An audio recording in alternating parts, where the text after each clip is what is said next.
Quelle charmante petite idiote, disait Talleyrand à propos de sa propre femme. En général, au tout début de leur relation, il n'allait pas épouser une charmante, mais pas capable de garder à l'esprit plus d'une pensée Catherine Noël, Madame Grand. La frivolité ostentatoire et la stupidité n'ont pas empêché la future Madame Talleyrand d'épouser l'une des personnes les plus influentes de France, d'être connue comme espionne et de gagner une fortune grâce à la spéculation. À propos de son éducation, elle a déclaré qu'elle était « encyclopédiquement illettrée ». Oui, et où obtenir une éducation dans une fille, bien qu'issue d'une famille décente, mais qui a grandi sous le soleil de l'Inde. Sa mère est morte prématurément et son père était capitaine de port. Sa belle-mère ne s'est pas souciée de l'éducation de Catherine, qui a donc été livrée à elle-même dès son plus jeune âge.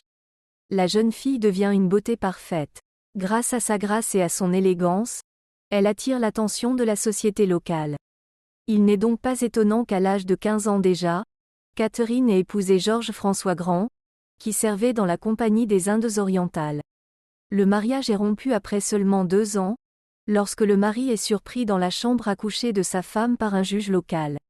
La jeune fille retourne chez ses parents et, 1 an plus tard, elle fuit l'Inde pour l'Europe avec le secrétaire du gouverneur général. Elle n'avait pas une seule pièce en poche lorsqu'en 1782, la belle Catherine se retrouva à Paris. Cela n'empêche pas la belle d'entrer rapidement dans les meilleurs salons, de commander des bijoux coûteux et de s'habiller à la dernière mode. Elle est belle? Que lui faut-il de plus? Quand il devient dangereux de rester en France, elle change Paris pour Londres, et plus tard, quand les temps de terreur sont passés, elle revient.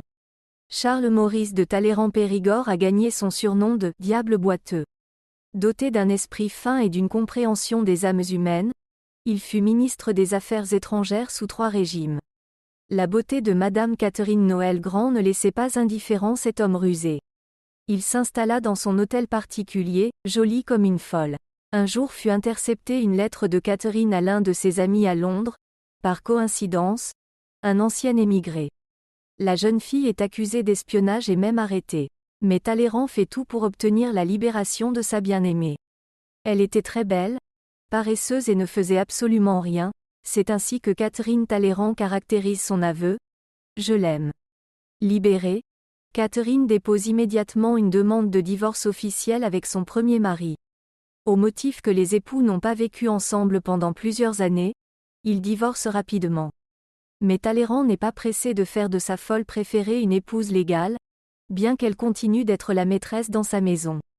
Un jour qu'il dînait avec le célèbre égyptologue Dominique Vivant-Denon, Catherine se mit à lui demander comment il avait réussi à survivre sur une île déserte et où se trouvait son fidèle serviteur Vendredi. « Elle me prend pour Robinson Crusoe ?» s'étonne le convive. Il est vrai qu'au lieu de ses écrits, Catherine avait lu un roman de Daniel Defoe. Mais certains parlent de Cartin tout autrement, comme d'une femme prudente et pleine de tact. Jamais elle n'a prononcé devant moi au moins une phrase de mauvais ton. Jamais elle n'a dit un seul mot qui puisse être qualifié de bêtise, écrit dans ses mémoires Madame de Chastaine. Pendant les années d'idylle avec Talleyrand, Catherine réussit à se procurer une fortune. Et pas du tout grâce aux dons de mécènes. Elle gagne de l'argent sur le marché des valeurs mobilières et investit également le produit de ses ventes dans la contrebande. Lorsque Napoléon Bonaparte devient premier consul, il commence à rétablir la moralité dans la société française. Il exige directement de Talleyrand qu'il légitime sa relation avec Catherine ou qu'il la bannisse. J'espère que la conduite exemplaire du citoyen Talleyrand fera oublier la frivolité de Madame Grande.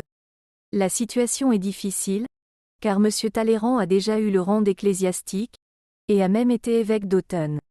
Le fait que le pape l'ait privé de cette dignité est une autre affaire. Mais Catherine, bien qu'elle soit charmante qu'elle idiote, fait appel à Joséphine pour qu'elle exerce son influence. Finalement, Charles Maurice doit se marier. À partir de ce moment, tout va mal. L'artiste préféré de l'impératrice Marie-Antoinette a dit de Catherine, lorsqu'elle a fait son portrait, son énergie est suffisante pour 2. Mais il n'en fut rien. Ce qui charmait Talleyrand dans « charmante », qu'elle sotte, l'irritait chez sa femme. Les époux s'éloignent l'un de l'autre et la belle Catherine commence à chercher l'amour ailleurs. Un jour, Napoléon dit à Talleyrand : « Vous ne m'avez pas dit que le duc de San Carlos était l'amant de votre femme. » En effet, sire, je ne pensais pas que ce rapport pouvait intéresser votre majesté ou la mienne. En 1816, les Talleyrand divorcent. Catherine reçoit une bonne indemnité et peut construire sa vie comme elle l'entend.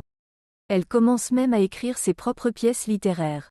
Ce sont des tragédies. Ceux qui ont réussi à lire les ébauches ont constaté qu'elles étaient écrites avec talent, mais elles n'ont jamais été publiées. Elle mourut à l'âge de 74 ans dans sa maison. Merci d'avoir consulté ce document.